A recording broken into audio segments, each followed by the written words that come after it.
Meron po tayong dalawang altcoins na dapat po nating bantayan ngayon. At yan po ay sina Render at saka Cosmos or Atom.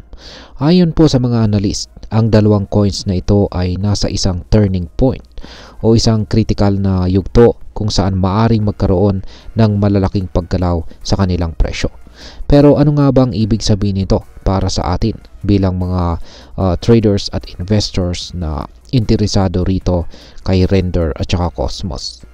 At maliban po dyan ay ano po ang mga indikasyon na nagpapakita ng posibleng paggalaw nito sa market. Kaya ayan po ang siyang ating pag-uusapan sa video na ito. Pero bago po tayo magpatuloy ay pakibasa na lamang po ang disclaimer dito sa ibaba ng ating screen. Yan, simulan po natin sa kasalukuyang kalagayan ng Render. Ayan. Sa nakarang buwan ay bumagsak po ng halos 25% ang presyo ni Render. At kung titingnan ang mas mahabang panahon, umabot na po ito sa 46% na pagbaba sa loob ng 6 na buwan. Ibig sabihin ay matagal na pong nasa bearish trend o pababang direksyon ang presyo nito. Gayunpaman, may bahagyang recovery na 2.6% sa nakalipas na linggo na nagpapakita ng posibilidad ng pansamantalang pagbalik ng interest mula sa mga investors. Ang daily price movements ng Render ay nagpapakita po ng mataas na volatility o pabago-bagong presyo. Kaya hindi pa rin ito malinaw kung magpapatuloy po ang pag-angat o babagsak muli. Ngayon ay ano po ang mga key price levels na dapat po nating bantayan?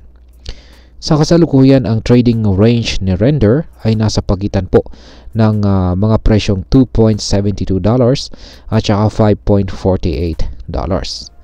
Kaya ang kanyang support level, ayan, ang kanyang mahalagang support level ngayon ay nasa $1.61.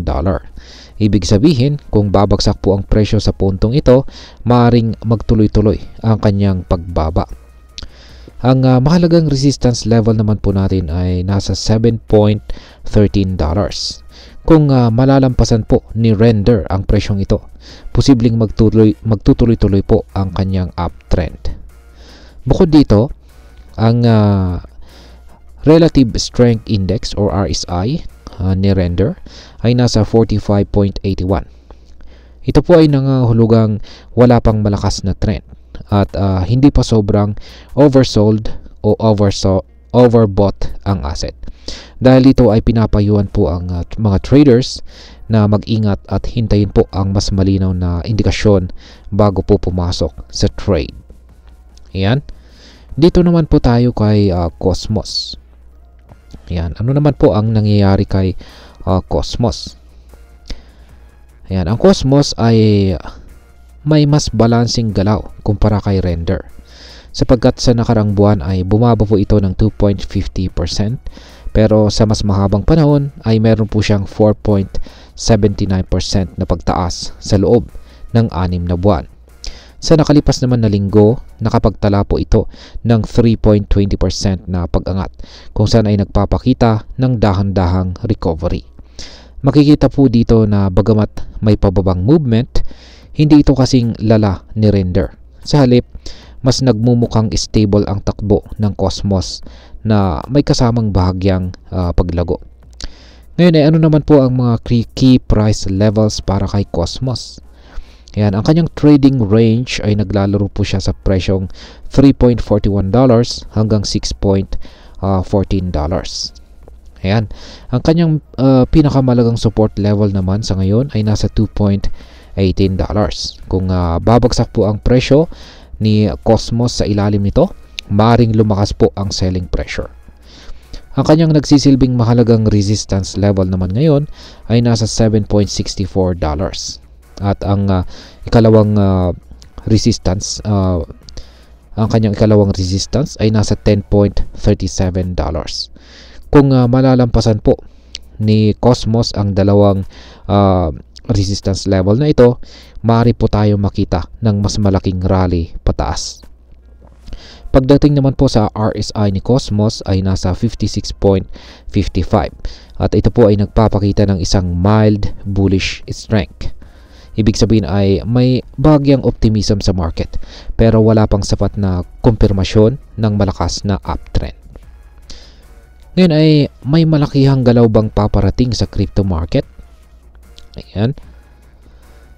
Parehong nasa turning point ang Render at saka Cosmos. Kaya may posibilidad na magkaroon po ng biglang paggalaw sa presyo. Pero ang tanong ay pataas ba o pababa? Meron pong mga ilang bagay na dapat po nating bantayan. Una ay ang overall crypto market, kung saan ay nasa mixed sentiment pa rin. Kung lumakas po ang interest sa crypto, maaring lumakas din ang mga altcoins tulad ni Render at saka Cosmos. Pangalawa, malaki po ang epekto ng galaw ni Bitcoin sa iba pang mga altcoins. Kaya kung tataas po si Bitcoin, maaring sumunod itong sina Render at saka Cosmos. At pangatlo, mga balita tungkol sa interest rates, regulations at saka adoption ng crypto ay may epekto rin ito sa presyo ng mga assets. Sa ngayon, dahil sa hindi po malinaw ang market direction, mas mainam po na maging maingat tayo sa pagpasok sa trades. Para po sa mga short-term traders, maaring samantalahin po natin ang volatility. Pero para naman po sa mga long-term investors, maaring hintayin po natin ang mas malinaw na trend bago po tayo bumili or magbenta. At ayan, bilang panghuli ay ano naman ang aking masasabi tungkol dito. Mahalaga pong bantayan natin ang mga ganitong galaw sa market. Kung tama po ang ating timing, maaari po tayong kumita mula sa volatility. Ngunit kung papasok po tayo ng hindi pinag-aralan ng market, malaki po ang tsansa na tayo ay malugi lamang. Kung ikaw po ay isang short-term trader, maaring magandang oportunidad ito para sa short-term swing trading. Bumili po tayo sa support levels at magbenta malapit sa resistance. Pero siguraduhin po nating gagamit tayo ng stop loss para maiwasan po natin ang malalaking pagkalugi. Kung ikaw naman po ay isang long-term investor, maaaring pag-isipan po nating bumili sa mas mababang presyo kung may malakas na fundamental reason na susuporta sa pagtaas ng presyo nito sa hinaharap. Sa kabuuan, parehong nasa turning point po itong sina Render at saka Cosmos. Habang wala pang malinaw na direksyon ang market, mainam na maging maingat po tayo at huwag po tayong basta-basta pumasok sa trades ng walang solid na plano. Kaya para sa mga traders, maghintay na lamang po tayo ng breakout. Kapag ang presyo ay lumampas sa resistance levels, maring sinyalis ito ng bagong trend. Kaya ayan, para sa mga long-term investors ay bantayan po natin ang market sentiment at macroeconomic indicators bago po tayo gumawa ng desisyon. At ayan, hanggang dito na lamang po tayo sa video na ito mga ka-crypto. Marami pong salamat sa panonood. Ingat po tayo lagi at God bless po sa ating lahat.